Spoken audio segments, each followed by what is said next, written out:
Welcome back to the California Conversation. I'm Tess Abraham. Now, California's primary election is coming up quick on June 2nd, and the field has not narrowed. There are 10 candidates running for California governor, 2 of them Republicans, and the remaining of them are Democrats. Now, it is hard to differentiate or remember where each candidate stands on each issue. And to no one's surprise, I would recommend that likely the Republican candidates are the ones who are going to be the best ones for the job when it comes to actually fixing and reforming our state. But today, we need to go through the worst candidates for California governor because there are just some that stand out in how truly terrible they would be at running our state, and you need to be informed about it. So we are breaking down the top 5 worst candidates on today's show. But before we get started, make sure to like this video, subscribe to this channel if you haven't already, and ring that notification bell so that you stay up to date on all things California politics, especially in this election year.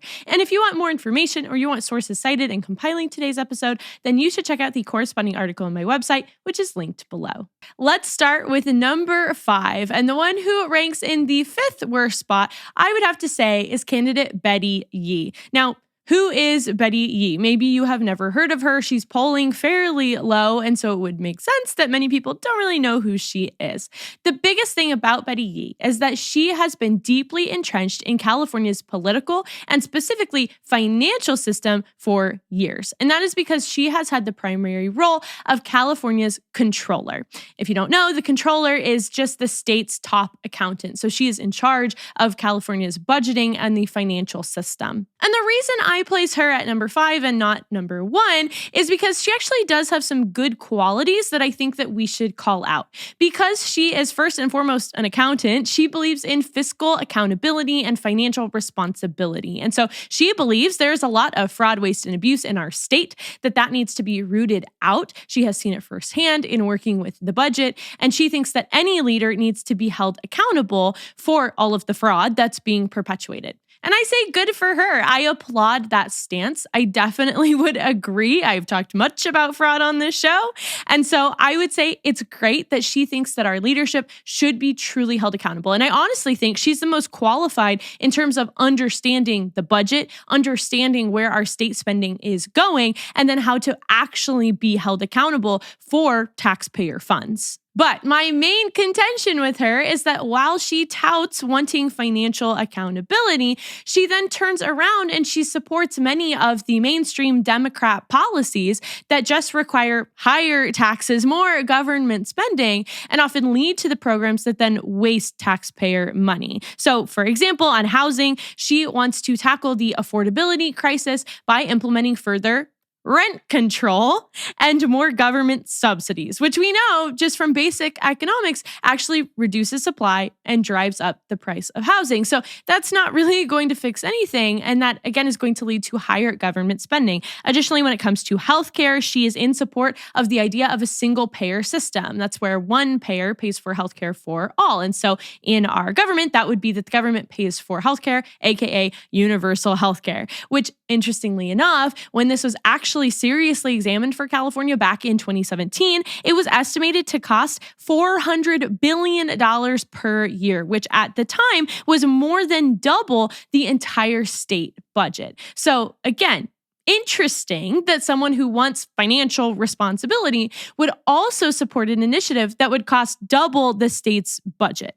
But not really that surprising. She also supports a wealth tax. And so her answer to the affordability crisis, her answer to the state budget problems of being constantly in a deficit is not to structurally change state spending. She's not saying, well, we should spend less money and that's why we're in a deficit. She just wants to raise taxes in other areas in order to bring in more revenue to fix that problem. And so again, these are just showing you that while she says one thing that sounds really good, I want financial accountability, she also is not willing to change any of her policies to actually wake up and realize that the spending's just never going to stop. She still believes in the Democrat programs that have actually led to California's decline and have put our state in the situation that it's in today. She just wants those programs to be run better. She wants people to be more transparent about the money in those programs. And so for me, this puts her at number 5. She's not the worst. She's not the most radical, but she's definitely not someone who I believe will actually change California. It will just be more of the party line. Next up, for number 4, we have Xavier Becerra. And you may have heard his name. Maybe you don't know exactly who he is, but that is because he has been a lifelong career politician. So he spent 24 years in Congress. Then he spent 4 years as California's Attorney General. And then his latest role was that he spent the last 4 years of the Biden administration as the Secretary of Health and Human Services. So he has just had a myriad of roles. And the good news is that for people who have been in politics, we can look at their record and we can see exactly what they have done. There's no guesswork as to what they will do. And so we need to go through that for Becerra. But first, his campaign is built on 2 main things. First, fighting Trump, and second, on being the healthcare governor. So when it comes to fighting Trump, when he was Attorney General for California, he likes to tout that he sued Trump 122 times. And so he sees that as a very positive trait for Californians. He says that he is uniquely positioned to be able to stand up against the president with all of the offenses he has committed. He says that he has experience to tackle Trump's crises on day 1 of his administration as governor. And so that's his number 1 framing for why he should get the role. And then on the flip side, he likes to talk about healthcare because, again, as the Secretary of Health and Human Services, he was deeply entrenched in things like the Affordable Care Act and in lowering the costs of expensive drugs. And so he likes to tout that he negotiated discounts on 10 high-cost drugs during his 4 years. And so then he will bring that expertise to California, where there can be expensive healthcare. And there's kind of just a question about healthcare across the nation in general. So he likes to tout that he would do well in that area. But here's the problem. His track record really speaks for itself. And the main problem is that his tenure in HHS was widely regarded as a failure. And that wasn't just by Republicans, it was also by Democrats. So a lot of the news media that was covering him was relentlessly negative. There were open conversations that the White House was discussing replacing him because of how he was handling the COVID pandemic. There was one Democratic commentator who even argued he only got the job because he's Hispanic and that the White House had some PR issues with the Hispanic community at the time, which is just crazy to hear coming from a Democrat because, of course, Republicans have made that argument about different candidates throughout the different times. But hearing a Democrat actually admit that is just wild. And so really, it speaks again for itself that he wasn't liked, that most people thought he was failing, and that wasn't really a result of party politics. Now, specifically, what were some of those failures? Well, one of the biggest ones is that he didn't really take leadership to stop fraud from being perpetuated as a result of COVID. And so there were a lot of misallocation and misuse of COVID funds right after the pandemic or in the midst of the pandemic. And one specifically affected California, with it being said that it was, quote, the biggest taxpayer fraud in California's entire history. And so this was fraud that it seemed to exceed $11 billion, and even to this day is still being looked into. And so this is being touted as just spectacular oversight on his part as someone who came from a background of being California's top law enforcement officer as Attorney General, and then stepped into a very publicly visible role in the presidential administration that was supposed to deal directly with the outcomes and effects of the COVID pandemic. But the best part of his campaign is that he himself has admitted that he doesn't necessarily have any, quote, big ideas to set him apart from other candidates. That's exactly what he has said in interviews about himself, is that he's not really looking to do anything wildly different than the other people in the race, which I just have to say, in a race where California is facing incredible problems, we are facing housing, homelessness, budget, regulatory problems, and all of those things have worsened under current Democrat administrations, under current Democrat policies. It is just crazy that you would then come out and say, you don't really have any differentiating ideas on how to solve those problems from the rest of your competition or even from the people who have been in power before you. I don't think we should really vote for you. So Becerra really is just the purest expression of the Democratic establishment candidate. He is well credentialed. He has all the experience in the world, but he's a failure. And that's because as voters, we have to ask, does experience in government necessarily equate to effective governance? And Becerra clearly has answered that question with a resounding no.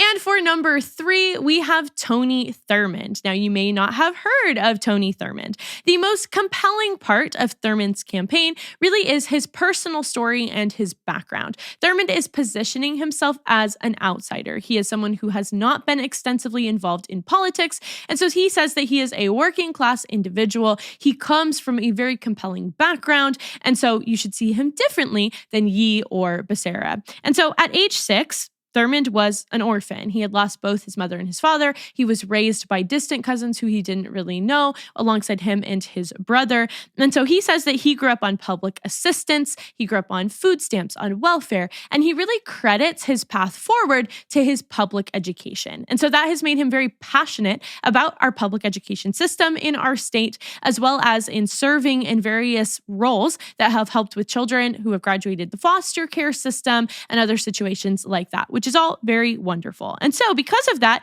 in 2018, he was elected to be the superintendent of public education. Now, what that means is that he essentially leads the California Department of Education, and he is the chief advocate for public education in our state. But here's the problem. While it might sound like such an amazing character arc that you grew up in these very unfortunate circumstances and that you have risen to a position of success, and all of that is wonderful, his specific role as superintendent of public instruction really doesn't do him any favors with his track record on how he would actually lead a state, because public education in California is absolutely terrible by pretty much every metric and has only gotten worse in the years that he has been in charge of it. So there are studies that show that in the 2021 to 2022 school year, that math and English language proficiency were only proven for under half of students in our state. So under 50% of students in California test to be proficient in the most basic subjects of math and English. That's a complete failure. Those are two subjects that every child should learn the basics of. Additionally, California ranks in the bottom half of states by K through 12 test scores. So just across the board, we are not doing very well on a national level. And then when it comes to things like COVID closures, because a lot of these failures, people like to argue, well, it's because of COVID and we had the pandemic and we had some state closures. Well, Tony Thurmond oversaw all of that. He was the superintendent. He had a say in how that was all going to be handled. And so he has been asked, do you think that California's closures were too extensive? They went for too long. They harmed students. They did more harm than good to our public education system. And his answer has been, quote, "It's hard to say," which those just couple of little words in that statement tells you pretty much all that you need to know, because that is not taking accountability, that's not taking ownership, and that's not looking honestly at the things that have happened and that have led to our state decline in the public school system overall. And so do you really want to elect a candidate who not only has overseen all of these failures and they've happened on his watch, but then he also won't own up to mistakes? I mean, how hard would it be to say, I agree, the COVID pandemic was mishandled. At the time, we couldn't see clearly what was happening. And looking back, I have a lot of regrets and we do things differently. That's not really that hard to say. It was a fog with the pandemic. You could brush that off. But instead, he just won't even admit to having made bad choices. I don't know that I personally want someone in leadership who isn't willing to take ownership. And then it just gets worse, because on other issues, he's really nothing different than what we already have in our state leadership. He wants to raise the minimum wage. He wants to enact a $10 billion affordable housing plan. He wants to advocate for higher teacher pay, of course, and he wants the wealth tax. So those are already policies that have been perpetuated in California for decades at this point, and again, have gotten us to the point that we're at. So I don't really understand why I would vote for those policies. And yet, as bad as the past 3 candidates have been, there is none so egregious as the woman who has gotten the most attention in this race, and our number 2 candidate for our top worst candidates for California governor, and that is Katie Porter. We have talked about Katie Porter on the show before, but just as a reminder, she was elected to Congress in 2018, and that was done in a pretty groundbreaking race where she was actually elected in Orange County, which is historically very Republican, but The Democrats took majority at the time, and so she was elected to serve there. She served 3 terms before she ran for Senate in 2024. She lost to Adam Schiff and Steve Garvey. She didn't even make it to the November elections. And so since then, she has been out of politics. But obviously, then she launched her campaign to become governor. Now, she claims that she is the candidate who is uncorruptible by money. And we saw this as she served in the Senate. She liked to really rail against big corporations, rail against healthcare corporations, pharmaceutical companies specifically. And so she positions herself as the single mom of 3 who drives a minivan, who knows the price of groceries. And so she will represent you. She will not be corrupted by other people who in politics, like so many politicians are. And then additionally, her campaign is entirely built around the fact that she is also anti-Trump. And so she just comes out swinging, saying that she wants to stand up against Trump. But what makes Katie Porter so dangerous is not just that she's a radical liberal, which she is, but more than that, she's a hypocrite. And she's a hypocrite on pretty much every area that you need to know about. So just looking at housing, she has made housing affordability a central theme of her governance of every term that she has served in Congress. She likes to talk about affordability in general, of people having to pay for the cost of things. And she likes to say that politicians are out of touch, that a lot of people, especially people in the pharmaceutical industry, they are out of touch with what real people have to go through. And she is a real person. She understands it. But she purchased a home in UC Irvine's exclusive faculty community because she was a professor there. And she purchased her home for $523,000. Now, if you know anything about Irvine, that might surprise you a little bit because a 4-bedroom house, which this was, doesn't sound like it should be $500,000. That's because the median home price in Irvine is actually $1.3 million. How did she get her home for so much less money, you might ask? Well, this community was specifically designed for faculty who work at the university who couldn't afford to buy a home or live in the area because Irvine is so expensive. But here's the caveat. You must be employed for full-time employment at the university in order to be eligible to live there. So you can only pay the subsidized prices or the subsidized mortgage as long as you are employed full-time. But Katie Porter was elected to Congress in 2018. But she's lived there ever since, and she has paid the subsidized housing costs ever since. So there's kind of this controversy that surrounds her ethics, her character, her transparency as someone who, again, likes to say she understands that things are really expensive and that a lot of politicians are out of touch. And then yet she has abused some sort of loophole to get special benefits that actually only benefit her. So questions about ethics, questions about if she'll be honest with the people that she governs. But that's not even the worst because there are just so many other things that raise problems. For example, there was the video that went viral last year of Porter yelling at her staffer. Her staffer is trying to correct something what she was saying, and she was yelling at her to get out of her shot. There are text messages that have been released where she has blamed staff for contracting and then infecting her with COVID. And so she has not been very kind or compassionate in those situations.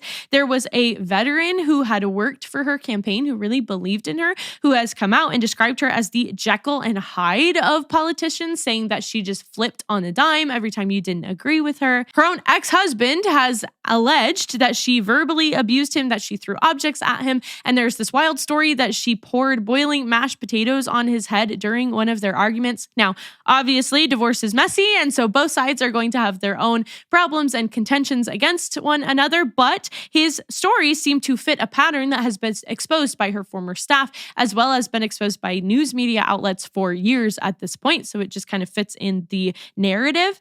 And then, of course, there was the CBS interview fiasco last year where she was asked a very simple question about what to say to voters who voted for Donald Trump. She refused to answer the question. She got very adversarial. It was a very bad look all around for her. And so that raised serious questions about not being able to answer diplomatically a question that wasn't even alleged at her in a hostile way. She was just in an interview. All other candidates had gone through the interview process, and yet she could not provide a coherent answer for the audience. So why do all of these situations matter? Why should we care about all of these allegations made against her? Well, Katie Porter likes to claim that she holds the powerful accountable and that she's a voice for the vulnerable. But when it comes to even her own staff, who are vulnerable people who she would represent if she was elected to be governor, she mistreats them behind closed doors. So that just raises questions of, will she really be an advocate for Californians? Does she really feel the pain that Californians go through? Does she really pay the high prices of the affordability crisis here in our state? Or is she just all talk and then really at the heart of it, she's not the kind of person who will actually represent your interests? It also proves that she does not respond well to being questioned, to being corrected, or to even being held to her own standards. And that's a pretty serious character flaw in someone who wants to seek the executive power over 40 million people in the largest state in the nation. She would, quite frankly, be an awful governor. But we have to get to number one, first place for the worst candidate, and that would be Eric Swalwell. Eric Swalwell has been around the block. He has been in Congress for 13 years, and he is most well known for fighting Trump and being involved in his second impeachment trial back in 2021. Now, he is such a serious candidate that he announced that he was running for California governor on the Jimmy Kimmel Show. And taking on the most corrupt president ever in the U.S. Congress. But I'm ready to bring this fight home. So I came here tonight, Jimmy, to tell you and your audience that I'm running to be the next governor of California. You know what? Thank you. Thank you. I'm glad to hear that. Thank you. Which I feel like tells you pretty much everything you need to know about Eric Swalwell. But we'll get into more of his track record. His campaign also stands for fighting against Trump. Big theme here in our Democratic candidates for California governor. He says specifically that he is the only person who is currently fighting Trump in Congress. So he's set up the best to be able to go up against Trump. And that's pretty much his only campaign position. He's super vague on literally everything else. But Swalwell's a funny guy. He has a very sketchy history, and there's a lot that could be said about him. In 2020 was probably the most prominent news story about him, and that's because it was uncovered that he had contact with a woman who U.S. intelligence later identified as a Chinese spy. So that's great. That's what we want in a leader. Apparently, Christine Fang, also known as Fang Fang, was very active in California political circles. She would try to make her way in to form relationships with different people who had high up influence in California politics. And so her and Eric had a relationship. She actually placed an intern in his office. It's kind of unclear how much influence she actually had at the time. And so a sitting member of Congress having a relationship with someone who was actually a foreign intelligence asset for another country, an adversarial country in China, is pretty serious and pretty concerning. So Swalwell likes to say that he fully cooperated with the FBI, that as soon as he was told about who Christina was, that he cut off contact with her, and that he didn't actually do anything illegal or give her any information that would have aided any sort of spy operation in our country. But obviously, this is going to raise questions about his discernment as well as his discretion, because anyone who is going to hold significant amounts of power in our state or in our government needs to be able to be very prudent in what they say, to whom and who they have relationships with, as well as conduct themselves in a very professional manner.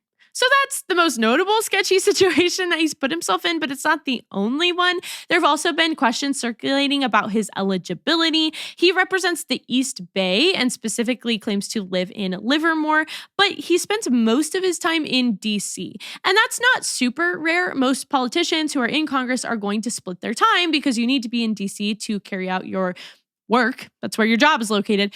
However, his family is in DC, and there's actually a lot of reports showing that he doesn't spend much time in the Golden State. And so the New York Post reported that his neighbors in Livermore actually couldn't identify him, even when shown a picture of him, that they didn't know who he was, even though Swalwell likes to claim that he has lived on the same cul-de-sac as them since 2017. And so it's kind of a question of how could none of your neighbors know who you are if you actually live in this state. Now, that doesn't disqualify him necessarily, but voters would expect their representatives to do just that, represent them. And so part of being able to represent people is being able to actually be present, to be engaged, and to understand firsthand their issues. If you live in DC most of the time, you might be more engaged with DC's issues. You might know more intimately what people who live there are facing. But then if you just fly in and swoop into California, you haven't lived day to day here. You don't buy your groceries here week to week. You don't get your gas here week to week. You don't deal with the traffic and the roads. You don't put your children in the school systems here. There's a lot of things that you don't experience firsthand. And so are you in a position where you can represent people if you don't know the issues that they face day to day outside of just what the news tells you the issues are? I would argue no, and a lot of voters would feel that same way. And then, of course, on his policy positions, he is liberal. He is as progressive as they come. He supports gun control, abortion rights, immigration sanctuary policies, anti-corporate regulation, and the list just goes on. So on policies, again, he is nothing different than what we have had, and he's really nothing different than the other candidates in the race. And then he's also so focused on Trump that he doesn't speak to specific California issues. And that's because he's a national candidate. He has worked in the federal government, but then he doesn't have any sort of track record when it comes to housing, homelessness, the state budget, water policy, or the regulatory environment that has made California so unaffordable. So how can we trust that he really even has the expertise to come here, be the governor, and know how to handle things? Does he even know how to handle wildfires? That's very specific to California. Again, what is he going to do about water policy? That's something that you're not going to see at the national level to the same extent as you're going to see if you work in government here in our state. So there are just questions there. He's, again, a national politics guy running for a state level job, and it really shows. So there you have it. There's the list of the top 5 worst candidates running to be governor of our state. So where do the polls land today? Where are all of these candidates when it comes to their actual trajectory for if they could win the governorship? Well, the breakdown as of last week has Hilton and Bianco in the top 2 spots. So the top 2 candidates in the race for governor are Republicans, which is pretty fantastic. Hilton is at 17% with Bianco close behind at 16%. Then we have Swalwell and Porter tied at 13% each. Swalwell had a really big bump when he first announced his candidacy, and so he kind of had been taking the lead. Since then, it has gone down a little bit. It has dwindled. Then there is Steyer. We haven't talked about him. He's another Democrat. He's sitting at 10%. He's a little bit more moderate. And then Becerra, Yee, and Thurmond all are polling below 5% individually. So it's pretty unlikely that they actually have a shot at winning the primary to then go on to the general election in November. So it's clear there's not really a front runner. The Republicans are obviously in the top 2 spots, but they're really close to each other. And honestly, 25% of those polled are still undecided. So clearly, if they're all Democrats, that could shift significantly in favor of either Swalwell or Porter. And so it's really too close to say. But it's interesting to know that if the election was held today, based off of the current polling, that Democrats would be completely locked out of the general election in November because California has a top 2 primary system. And so the top 2 candidates, regardless of political party, advance then to the general election in November. And honestly, that is based on the lack of leadership and the lack of a good candidate within the Democrat Party. This is California. It should be ridiculously easy to pull ahead of Republicans. Right now, they're in the lead. So what is going wrong? Well, none of the Democrat politicians who are actually running for this position are willing to break with their party enough to be honest about the root causes of what's causing all of the problems that our state is facing. And I think that people feel that. Even liberals could admit that there are problems that California needs to tackle. Even Democrats can say that things are not perfect in our state and that it's better in some other states that are run by Republican leadership.